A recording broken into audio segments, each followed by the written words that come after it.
Good evening. If you can see me, if you can see us, it can only mean one thing.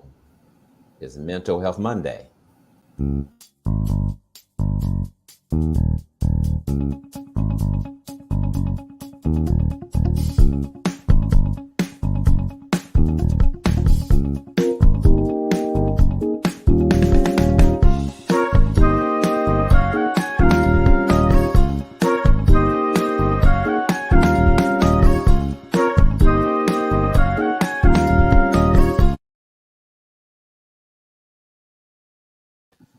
Good evening and welcome to another edition of Mental Health Monday, brought to you by Saving Grace Community Church and Grace House Cincinnati, a nonprofit agency and ministry of Saving Grace Community Church.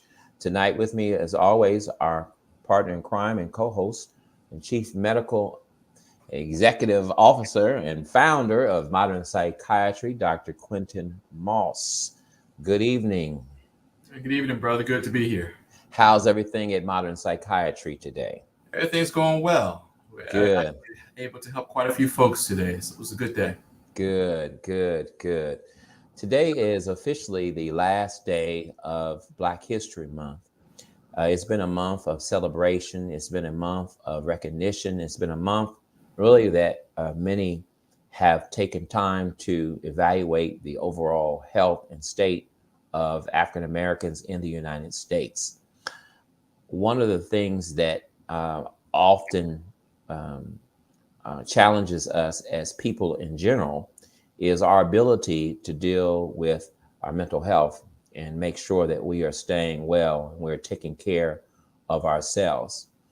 And as we live in a land of the free and a home of the brave, we understand that mental illness is an equal opportunity employer. And so recently, there was a piece done just to the very point about how during this period of COVID has affected us, and particularly African Americans.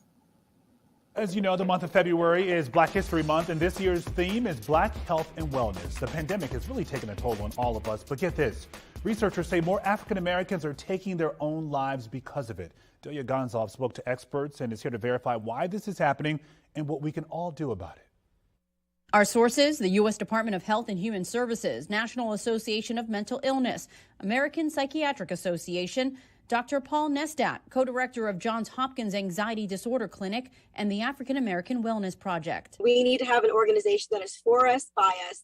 We spoke with both Executive Director Monique Lenore and board member Dr. George Woods, a neuropsychiatrist. Environment trumps genetics. Dr. Woods says as the country became consumed with COVID-19 and racial injustices, African Americans disproportionately carried the weight of those burdens. We are the ones that really experience the toxic fumes of racism. We've always been the essential workers without caring for our health because we're seen as being somehow disposable. So what does the national data tell us? According to the HHS Office of Minority Health, in 2019, suicide was the second leading cause of death among African Americans between 15 and 24 years old.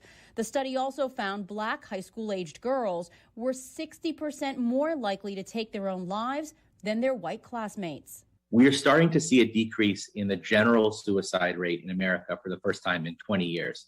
But we're not seeing that decrease in communities of color. In fact, Dr. Paul Nestat of Johns Hopkins Medicine said suicides among Black Marylanders doubled from previous years to 94% during COVID's lockdown between March and July 2020. The doctor said during that same time period, white Marylanders had half as many suicides. The doctor's peer-reviewed research was published in the Journal of the American Medical Association back in December 2020. And that tells us that we're not paying enough attention to specific vulnerability. Access to care is one of the most important things, and it's where there's maybe the most disparities in this country. A study by the American Psychiatric Association shows about 11% of Black Americans don't have health insurance. And according to this analysis by NAMI, economic disparity, provider bias, inequality of care, and stigma are among contributing factors. Seeking help has been seen as a sign of weakness, especially among Black men. So what we really would like first is help to remove that stigma, ensure that African Americans do receive the help that they need. With your Verify, I'm Delia Gonsalves. Well, one of the things that the pandemic has done, it has brought attention to, it has exposed and highlighted various things. It has shown the economic disparity between the races. It has shown the health gap that exists between persons of brown and black communities in comparison to white communities. And yes, when it comes to mental illness, it also has shown and highlighted the fact that mental illness and now suicide is a challenge to our race. It is, and I think that, historically we thought that there were other groups that were at so much higher risk that perhaps clinically we didn't pay as much attention to that.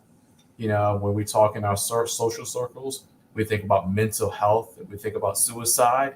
We often say that's something that, quote, white people do. Black folks don't do that. But we suffer.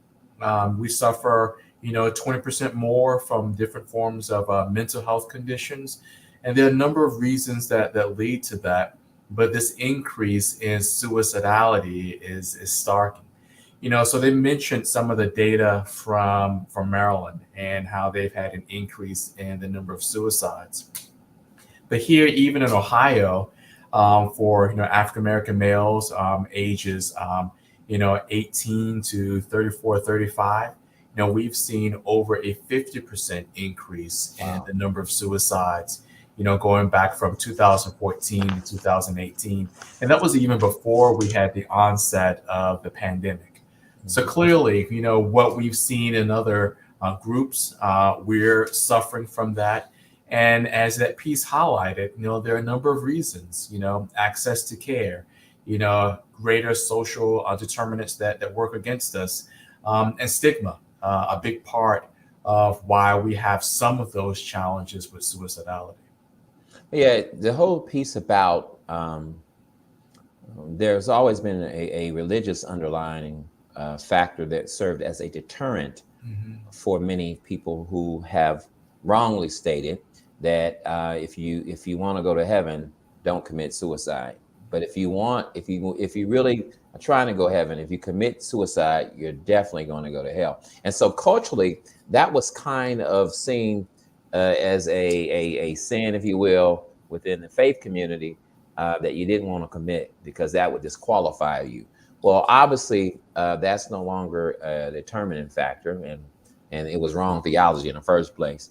But this whole stigma about being weak and not being able to cope is something that has transcended time and has disproportionately affected the African American community. And so all of the things that we celebrated this month, I think about James Brown song, stand up, I'm black and I'm proud, and I think about that whole sense of pride. But herein lies a weakness that we have and within our community.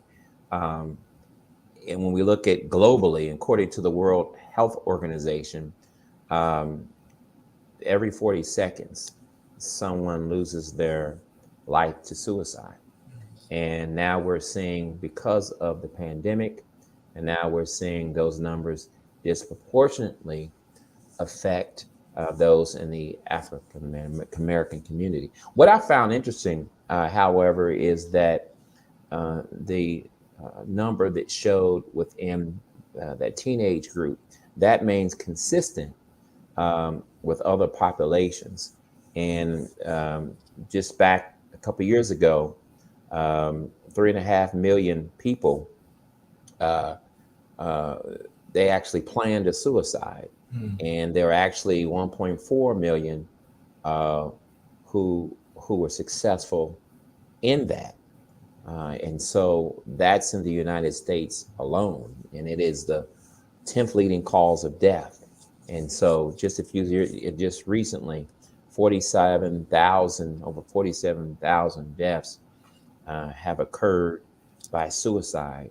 And half of those occurred as a result by using a firearm. So, how does someone get to the point, reach a place where they say, you know what, my best way out or my best way of handling this situation, the best way to bringing resolve or the best outcome that I can have in dealing with what I'm dealing with is killing myself? What happens? How does someone reach that point? I don't think there's a one single answer. I think that there are many paths in this. We know that people who suffer from, clinical depression, are at great risk for attempting suicide, much like people who suffer from bipolar disorder, schizophrenia. Certainly, people who struggle with the illness of addiction are also at increased risk of suicide. So those are just some of the clinical entities that we diagnose and we treat, and we know that they're greater rates. But even for people who don't have a diagnosable illness, may come to this place of hopelessness. And hopelessness is probably the most common denominator when you think about reaching this place of despair and not being able to go on. And when we reach that place of hopelessness, what we're saying is that there are no other solutions, there are no other answers. And this predicament that I'm in right now, there is some permanence to this, and not being able to see beyond that. So that is the greatest common denominator, is this sense of hopelessness. And, when we're doing assessments and we're trying to help people and we're trying to figure out what's the safest thing to be able to help people, move forward or make sure they're safe, it's really the denominator of hopelessness that we're looking at. That, and of course, if folks have gone even further to think about, a plan of how they'll hurt themselves and whether they have the means to hurt themselves. But this thing of hopelessness, and there is a way that we can address that. Part of that is making sure that, people are connected. When we're isolated, that increases our risk. But as we think about, what's happened with, teenagers, and we've seen this uptick in the number of people who are, attempting suicide, and second leading cause of death, and 10 to 14-year-olds, and also 25 to 34-year-olds. Let's remember that. We've become a culture, though we are more connected digitally, we're actually more isolated, personally. So I can have many friends on Facebook, Instagram, many likes and follows, right? We're not going to talk about all the negative verbiage that goes along with that. But when you talk about having intimate contact with people, having that touch, that one-on-one, that starts to decrease, in this digital age. So that's also a factor, I think, in people being isolated and it being at greater risk for harming themselves. In relationships, if you get in a relationship with someone, though it professionally or socially, you can pick up on cues when they're not themselves. Yes. Someone calls and reaches out to you, and they're expecting a certain demeanor, and they say, "Whoa, what's wrong? Are you okay?" And I think that the whole point about isolation, if we don't live in a bubble, and no man lives on an island, no man stands alone, and just being able to interact with someone is an opportunity. But sometimes interacting with people is counterculture today. Well, if we do have the opportunity to interact with people who are struggling, Pastor, there are some warning signs, right? So people who are talking about wanting to die, or talking about their upcoming death, or how much time they don't have ahead of them, or people who have struggles with guilt or shame, and there's a lot of dialogue about that, or feeling as if they're a burden to other people. And a lot of people feel that way because of some of the financial situations they're in, or the physical illnesses that they have, or limitations, or behaviors that they've had. But this symptom or feeling of hopelessness, we talked about that. But people who have no significant mood symptoms, very sad, or very anxious, or very agitated. People who have the feeling that they can't bear emotional or physical pain. Those are some of the things that we may pick up as we engage with people. Then aside from that, if folks are starting to make a plan about looking at ways to die or researching that, people withdrawing, we talk about the isolation, but saying goodbye, starting to give away things that are cherished to them. People who start to become more impulsive, start driving fast or recklessly, or people have changes in eating or sleeping patterns, or people who are using drugs or drinking more often than they typically would drink. You know, those are worthwhile us asking questions of that person that we care about. You know, are you okay? What's going on? I've noticed these things that are a little bit different for you. How can I help? Not judging you, right? Not judging you, but how can I help you with this part of your journey? And I think that's key. And so if we see those warning signs in other people, if we see some of those things manifesting themselves within ourselves, what will help us to be able to understand that there's a difference between the way I'm feeling now and just coming home feeling miserable after having a bad day? You know, when we're in the midst of it, it's difficult. Sometimes it's like in trying to pull yourself up out of a quicksand, right? Who can do that, right? So it often requires us to be able to reach outside of ourselves to get that help. And if we're having sadness, profound anxiety, difficulty managing our moods, then of course the primary care physician will be the first place to go. But if we're thinking about death and we're starting to look up ways in which we can end our lives, or think about how we can make this temporary situation something permanent, then trying to get to the nearest emergency room, calling 911. And there's even a phone number that's I'm scrolling across the bottom here, where people may be able to call to reach out to get help, so that we can make sure that folks are safe and get the appropriate help they need to be able to take those steps to move forward. And here in Cincinnati, there is the 281 care line for anyone who just needs someone to talk to. You may not have any types of thoughts of suicide, but you just need someone to talk to. And that is a line, and you will find someone manning those phones 24 hours a day, 7 days a week. As Dr. Moss said, not passing judgment upon you, but just wanting to listen and to let you know that if anyone else you feel may not miss you, you'll have someone on the line that will miss you. And when you think about the mood disorders that affect us, are there some that increase the likelihood of suicidal ideation and fixations? And when we receive certain diagnosis, should we be more vigilant, having received as a prescription, and as family members, should they be more vigilant? You know, anytime that we suffer from mood anxiety, you know, whether it's bipolar depression or PTSD or some other anxiety disorder, you know, we want to be mindful of the progress that the person is making. We want to help support them on that journey with their treatment.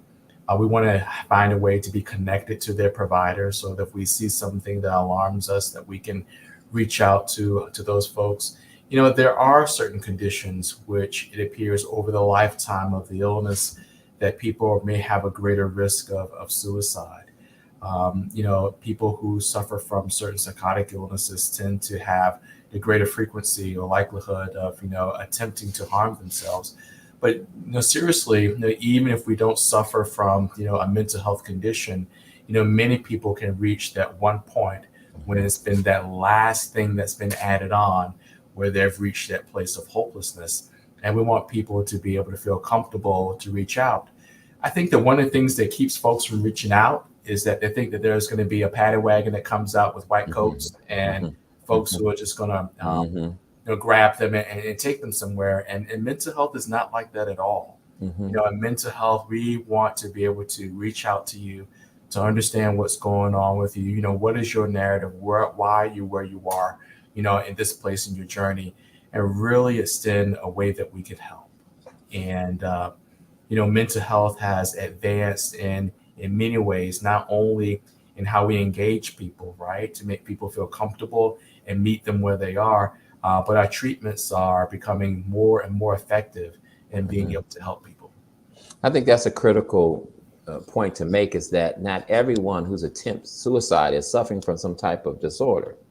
It just may be a result of, as I often say, a case of the pile on. In the sport of football, if someone is stopped and not having any more forward progress, sometimes you'll see someone just run and jump on the pile of them and then stack them. And similarly in life, it can seem as though that many things are piling on us, and there's a large weight upon us, and we're on the verge of collapse. I think it's also interesting too that yes, there are some disorders that put people at greater risk, if you will, to have suicidal thoughts and to attempt suicide. But there are also times chemically in our life, males and females, in terms, especially adolescents, where their mood swings and where their chemistry. I've read that some even said that when a kid is going through adolescence, they're most close to being psychotic. But I don't know how true that is, but I know that I was smelling myself as a teenager, and I think my parents thought I was, I needed to get a hold of myself, and they helped me as they needed to at that time. But I think that's an interesting point. Here's a clip about a young lady who kind of shared suicide in an attempt. As you know, the month of February is Black History Month, and when I was younger, I was definitely a really happy kid. Super active, really energetic. My life revolved around sports, but it was sometimes extremely competitive. Like, I just remember they made little kids watch all of these videos on mental toughness. You channel your emotional energy into a direct attack. And like telling us that mental toughness was just sucking everything up and we were not allowed to have emotions. And so I had to appear so strong for everyone. But sometime in high school, I was at a volleyball tournament. And I was absolutely killing it. And our team won, and it was like, we did it, guys! Woo! But then at the end, when we were shaking hands with the opposite team, I passed out. Oh my gosh, is she okay? And then it just happened again. Did she pass out?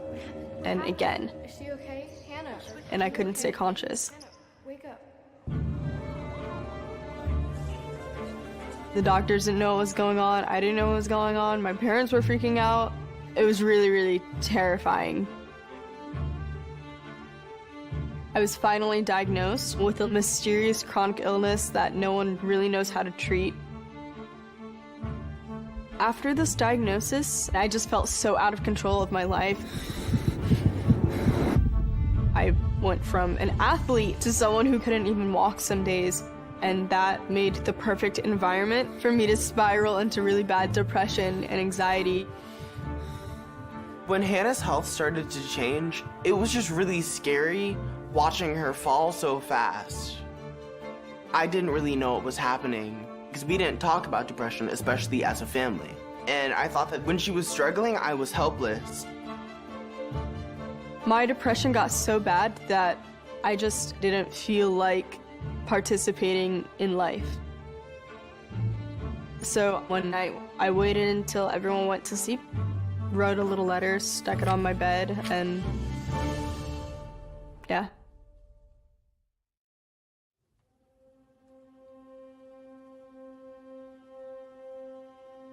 My mom, she found me, handful of pills, mouthful of pills, and the horror in her eyes, it's the reason that I vowed never to let myself get that low ever again.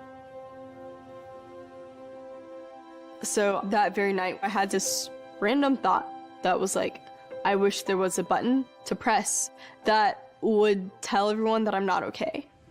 Like a garden. And then a week later, I told my brother about it. She just came up to me and she's like, I have this really cool idea for an app and I think that you could help me. I just want a button that I could press that sends a message to people that I know. And I was like, okay, let's go. So I taught myself how to develop and create apps that summer. It was really empowering knowing that this was the way that I could help her. I was making the app just for Hannah, not really for anyone else. We thought that we would get like maybe 5 other downloads. So I was so surprised when thousands of people started downloading it. So far we have over 100,000 users, and I never thought I'd say that. There was one review where a mom said, "You saved my daughter's life. She pressed your button instead of jumping out of her bedroom window." And I was like, damn.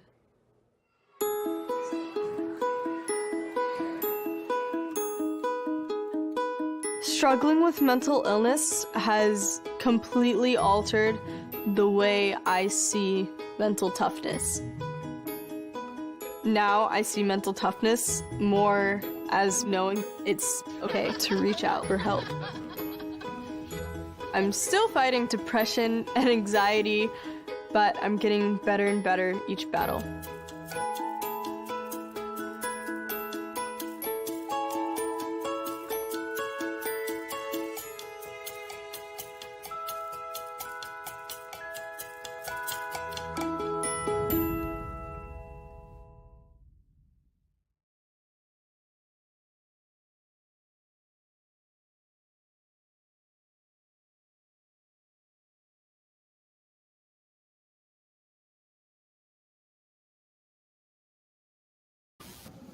Wow.